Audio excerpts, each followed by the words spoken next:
Hello, welcome to Awesome Bros, and this week it's gonna be a bit different because I want to discuss about something that's currently happening a little bit in the beer scene. We just got off the month of January, which is a symbolism for Dry January, which is a challenge, an activity, just something people do to take a little bit of self-care towards themselves and their relationship with alcohol.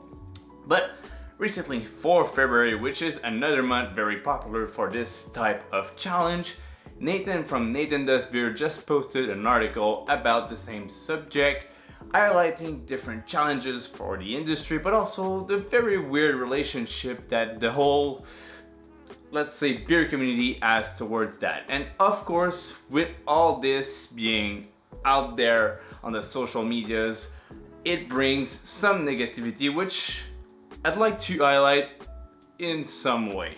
So obviously, alcohol consumption is something that's very tailored into our own communities, but also it's ingrained in our mentality. I work in the beer industry. It's something that I challenge every single day. Yes, obviously, it's cool to have the opportunity to try different beers and to inspect them, make sure they're good, and build your own palate and all that, but it's also a question of balance, and you are the one that knows yourself better than others.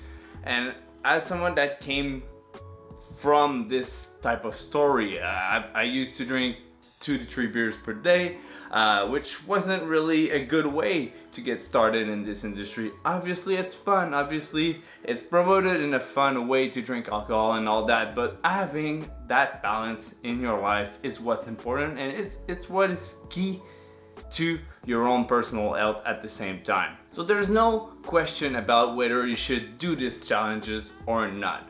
The question is, you should probably reflect on your own alcohol consumption just as a normal person.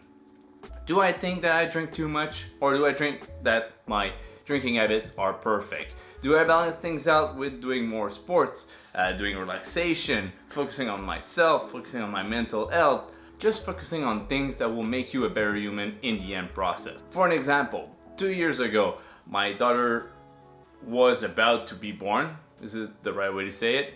Probably. But it brought up to me to the intention that I wasn't really taking good care of myself. I wasn't focusing towards things that I want to promote on an healthier way around beer. Obviously, I want my daughter, I want people around me to have a good relationship with alcohol. Not just party-wise, but also aiming towards drinking good beers, focusing on supporting smaller businesses, supporting businesses that support smaller communities at the same time. So yes, obviously it's a relationship that needs to be built, needs to be worked through, and it starts with you. So for me, I stopped drinking during the week when it's not related to work. Obviously, I'm working right now not too much because of the whole COVID situation, but again, it's something that's helped me drinking a lot less when I'm working too.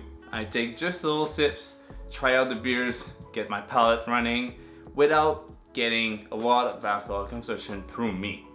I'm not here to shame people that do drink every single day. You have your own thing, you do your own thing, but I do think that it has a very positive effect on you, on your body, on your mind, and on your personal relationships with other people at the same time. It's not everyone that will engage into those type of activities to push them forward, but I found that getting a new passion, I guess, getting something to do outside of alcohol, outside of beer, really helped me pushing through and getting better and healthier habits around that. It's a subject that comes along many times, and always around the same time of the year. We already did a bunch of videos around that, and obviously I don't want to cram up your ears with plenty of other bullshit, but please go read the article, get your own mind around it, and maybe it will help you get some healthier habits and focus on your own alcohol consumption. So drink responsibly, drink good beers, and we'll see you in the next one. Cheers.